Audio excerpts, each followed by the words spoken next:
দেখো, আমরা এখন জানবো হার্ট অ্যাটাক। তো তোমাদের জীববিজ্ঞান বইয়ে হার্ট অ্যাটাক সম্পর্কে খুবই সামান্য কিছু বলা আছে। তো আমি তোমাদের বলি হার্ট অ্যাটাকে আসলে কী হয়।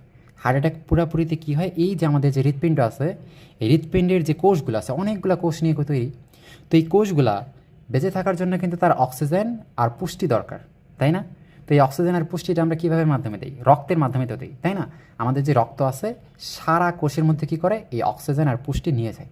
তো কোনো কারণে এই হৃৎপিণ্ডের যে কোষগুলো আছে এদের মধ্যে যদি আমি কি করি, এই অক্সিজেন আর পুষ্টি যদি আমি না পৌঁছাইতে পারি, তাহলে এই হৃৎপিণ্ডের যে কোষগুলো আছে এরা কিন্তু খুব তাড়াতাড়ি মারা যাবে।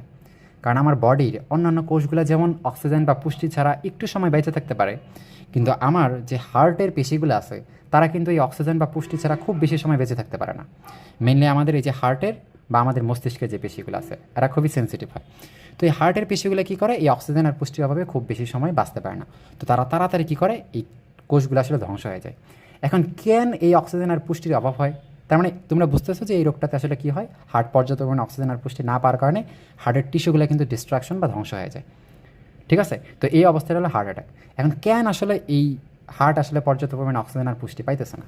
আমরা জানি যে হার্টে আসলে কে রক্ত সাপ্লাই দেয় কত? Coronary artery. তাহলে হার্টে আমরা রক্ত, হার্টের যে প্রত্যেকটা কোষ আছে এই কোষগুলো বেঁচে থাকার জন্য তো অক্সিজেন আর পুষ্টি দরকার। তো আমরা কী করি, আমরা জানি ধমনী দিয়ে কিন্তু অক্সিজেন যায়। তাহলে হার্টেরও তো একটা ধমনী আছে, তাই না? যেই ধমনী কী করে, হার্টের প্রত্যেকটা কোষে আমার এই অক্সিজেন সাপ্লাই দেবে। তো এই হার্টের ধমনীটার বলে আমরা কী বলবো, করোনারি ধমনী। কী বলবো? করোনারি করোনারি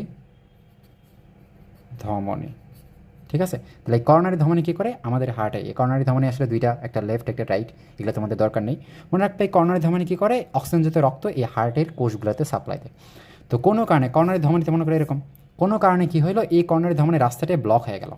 যারা আসলে নর্মালি অতিরিক্ত কোলেস্ট্রলযুক্ত খাবার খায় বা যাদের হাইপার টেনশন আছে, তো এই সমস্যা যাদের আছে তাদের আসলে কী হয়, এই যে ধমনীর যে ফাঁকা জায়গাটা এই দিক দিয়ে তো রক্ত চলাচল করে, তো এখানে কী হয়, কোলেস্ট্রল বা চর্বি জাতীয় জিনিসগুলো কি জমে যায় কী হয়, এই রাস্তাটা আসলে সরু করে ফেলা।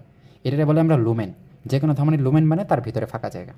তো যদি এই রাস্তাটা বন্ধ হয়ে যায় তখন অক্সিজেনযুক্ত রক্ত কি খুব বেশি পৌঁছাইতে পারবে না, খুবই অল্প পৌঁছাইতে পারবে। ঠিক আছে, অল্প পরিমাণ, মানে হার্টটা খুবই কম অক্সিজেনযুক্ত রক্ত সাপ্লাই পাইতেছে। অ্যান্ড একটা টাইম এটা দেখা যায় প্রায় 90% ব্লক হয়ে গেছে। তো প্রায় 90% ব্লক মানে কি, খুবই অল্প ফাঁকা, মানে হার্ট ঠিকঠাক পাইতেছেই না। হার্টের দায়িত্ব তো এত সারা শরীরে রক্ত সাপ্লাই দেওয়া। তো সেই যদি অক্সিজেন না পায় তাহলে সে কি সেভাবে কাজ করতে পারবে না। তাহলে তার যে কোষগুলো আছে এগুলো কিন্তু ধ্বংস হয়ে যাবে। আর তার কোষগুলো ধ্বংস হইলে তখনই কী হয়ে যাবে, হার্ট অ্যাটাক বলে এটারই, বুকে আমার ব্যথা হবে। ঠিক আছে, কারণ আমার অন্য সব জায়গায় কিন্তু আর কিন্তু আর তখন ওইভাবে পাম্প করতে পারবে না, কারণ এর কোষগুলো ধ্বংস হয়ে যেতেছে। তাহলে এই কিন্তু আগের মতো পাম্প করতে পারবে না, ফলে সব জায়গায় সেইভাবে সে রক্ত সাপ্লাই দিতে পারবে না। আমরা জানি হার্ট পাম্পের মাধ্যমে সারা শরীরে রক্ত দেয়। তাহলে সে তখন ওই এরকম করে আর সাপ্লাই দিতে পারবে না, ফলে কি অক্সিজেনের অভাবে আমার বুকে ব্যথা শুরু হয়ে যাবে। মনে রাখবা, হার্ট অ্যাটাকের প্রথম যে একটা সাইন সেটা হলো কি, বুকে তীব্র ব্যথা হবে, যেটা আমরা বলি অ্যানজাইনা। তাহলে অ্যানজাইনা মানে কি, বুকে তীব্র ব্যথা, ঠিক বুকের মাঝখানে খুবই অসহনীয় ব্যথা হবে। ঠিক আছে, হার্ট অ্যাটাকের যদি কিছু লক্ষণ বলি, এই যে দেখো, এই যে দেখো এখানে চর্বি জমা হয়ে পুরো হয়ে গেছে, ফলে রক্ত এখানে যেতে পারতেছে না। ঠিক আছে, রক্ত দেখবা যে একটা টাইমে যেতে পারবে না, জমাট বেঁধে যাবে, ফলে এই পর্যাপ্ত পরিমাণে অক্সিজেন পাবে না, ফলে সে কি একটা টাইমে তার কোষগুলো ধ্বংস হয়ে যাবে।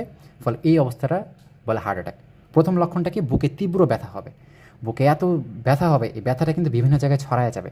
মেনলি 5-6টা লক্ষণ আছে, দেখবা দেওয়া আছে। তাহলে প্রথম লক্ষণ হলো বুকের মাঝখানে তীব্র ব্যথাটা চারিদিকে ছড়ায় যাবে। তারপর হলো কি, শরীর ঘামতে থাকবে, শ্বাস নিতে কষ্ট হবে। এই যে লক্ষণগুলো আছে এই লক্ষণগুলো, ঠিক আছে, শরীর ঘামতে থাকবে, শ্বাস নিতে কষ্ট হবে, এই জিনিসগুলো দেখবে যে খুবই কিন্তু এখানে দেখা যায়। ঠিক আছে, হার্ট অ্যাটাকের হলে এরা হলো মেইন লক্ষণ। তো এই যদি লক্ষণ হয় তাহলে আমরা কি বলছি, এই কয়েকটা মেইন লক্ষণ যদি প্রকাশ পায় হার্ট অ্যাটাকের, আরও দেখবে 2-1টা হয়তো আছে। তো এই লক্ষণগুলোর প্রকাশ পেলে আমাদের প্রথমেই কাজ কি, যত তাড়াতাড়ি সম্ভব নিকটস্থ যেই জেলা পর্যায়ে বা বিভাগীয় পর্যায়ে যে হাসপাতালগুলো আছে সেগুলোতে নিয়ে যাওয়া। কারণ তুমি যদি নর্মাল উপজেলা বা ইউনিয়ন পর্যায়ে নিয়ে যাও, সেই ক্ষেত্রে তোমার কি ওই যে 2-1টা ওষুধ দেবে, যেটা কিন্তু আমরা আমাদের বইয়ে দিছি। হার্ট অ্যাটাকের যদি কয়েকটা সাইন, 2-3টা সাইন যদি প্রকাশ পায়, অ্যান্ড রোগীটা যদি মনে করো রিস্ক ফ্যাক্টর থাকে, মানে হয়তো রোগীটা আগে থেকে হাইপারটেনসিভ, হয়তো প্রেশারের ওষুধ দেখবে তখন খায় নাই এরকম, ঠিক আছে, তো কোনো কারণে তার হয়তো প্রেশার আছে বা অন্য কোনো রোগ আছে, ঠিক আছে, কোনো কারণে কন্ট্রোল হয়নি, আর বয়স্ক হয়, তাহলে এই রোগীদের ক্ষেত্রে হার্ট অ্যাটাকটা হওয়ার সম্ভাবনা খুবই বেশি। তো তাদের যদি বুকের মাঝে যেমন অসহনীয় ব্যথা হয়, শরীর ঘামতে থাকে, ব্যথা চারিদিকে সরায় যায়, শ্বাস নিতে কষ্ট হয়, দম বন্ধ হয়ে আসছে এরকম মনে হয়, তখন আমাদের দেখবা যে হার্ট অ্যাটাক, আমরা ধরে নিই যে প্রায় এটা হার্ট অ্যাটাক হয়েছে। ঠিক আছে? তো এটা কনফার্ম হওয়ার জন্য আমাদের আসলে কী করা লাগে? ইসিজি করা লাগে। তো হার্ট অ্যাটাকের জন্য আমাদের কি ইসিজি, ঠিক আছে? ইসিজি করলে আমরা আসলে বুঝতে পারি সেখানে। তো ইসিজি করতে আসলে অনেকখানি সময় লাগবে। তো তুমি এই ক্ষেত্রে কী করতে পারো, তুমি তোমার আশেপাশে যে দোকানগুলো আছে সেইখান থেকে এই যে আমরা কয়েকটা ওষুধের কথা দেখবা যে আসলে বলে দিছি, ঠিক আছে? অ্যাসপিরিন, ক্লোপিডেগ্রল, অ্যাটোভাস্ট্যাটিন, হ্যাঁ, আরেকটা হলো কি নাইট্রোগ্লিসারিন স্প্রে। তুমি যদি এই কয়েকটা ওষুধ খাওয়াই দাও, চারটা টোটাল 12টা ট্যাবলেট পিষিয়ে গুঁড়ো করে খাওয়াই দিবা। কারণ তুমি যদি ডিরেক্ট ট্যাবলেট খাওয়াই দাও, ওইটা কাজ করতে করতে অনেক সময় লাগবে। ততক্ষণ পেশেন্টে দেখা যাবে অর্ধেকের বেশি টিস্যু ডিস্ট্রাকশন হয়ে গেছে। তো তুমি পিষে খাওয়াই দিবা, তারপর নাইট্রোগ্লিসারিন স্প্রে জিহ্বার নিচে বাইয়ে দিতে পারো না ঝাঁকায়। তো এইটা দেখবা তার যে টিস্যু ডিস্ট্রাকশন এটা কিন্তু অনেকখানি কমাই দিবে। অ্যান্ড তুমি তারে যে ওই জেলা পর্যায়ে নিয়ে যেতে 2-3 ঘন্টা সময় লাগে, ততক্ষণ দেখবা তার অবস্থাটা আর বেশি খারাপ হইতেছে না। তো রোগীটা ভালো হওয়ার সম্ভাবনা খুবই বেশি।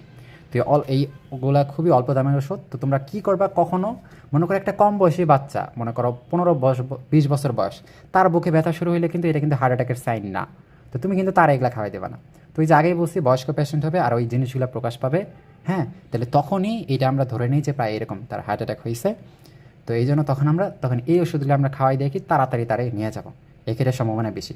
মনে রাখবা বিশ্বে যত মানুষ মারা যেতেছে ম্যাক্সিমাম এই হার্ট অ্যাটাকেই কিন্তু মারা যায়। তোমার আমার মতো যারা স্বাভাবিক মানুষ আছে তারা কিন্তু কখনোই স্বাভাবিক মৃত্যু আমরা পাবো না। আমাদের এই হার্ট অ্যাটাক, নাহলে স্ট্রোক, নাহলে অ্যাক্সিডেন্ট, এগুলাতেই আমরা মারা যাবো। তো এই জন্য কি তোমরা আজকেই যাদের বাসায় এরকম বয়স্ক তোমার মা বাবা আছে, হ্যাঁ, যাদের হয়তো ব্লাড প্রেশার বেশি আছে, তো তাদের যে কোনো মুহূর্তে এরকম আসলে হইতে পারে। তো তুমি এই ওষুধগুলো তোমার বাসায় রেখে দিতে পারো। অ্যান্ড তুমি কী করতে পারো, যে কোনো একটা অ্যাম্বুলেন্সের নাম্বার, কারণ এগুলো হয়তো দেখবা হঠাৎ করে রাত 12টা 1টার সময় হয়েছে, তখন তুমি কী করবা, তো একটা অ্যাম্বুলেন্সের নাম্বারও রাখবা। তো তখন কী করবা, দ্রুত এগুলো খাওয়াই দিয়ে তুমি দ্রুত নিয়ে যাবা, ঠিক আছে? তো হার্ট অ্যাটাক এতটুকুই, খুব বেশি কিছু না, ঠিক আছে? জাস্ট ম্যাক্সিমাম জিনিসগুলো কি এখানে ডিস্ট্রাকশন হয়ে যাবে, যার কারণে তোমার হার্ট আর পাম্প করতে পারবে না, সে হয়ে যাবে, ফলে দেহের বিভিন্ন কোষ কিন্তু আর অক্সিজেন যেতে পাবে না। তো প্রথম লক্ষণ হলো বুকে ব্যথা তীব্র, মনে রাখবা। হার্ট অ্যাটাক এতটুকু জানলেই হয়।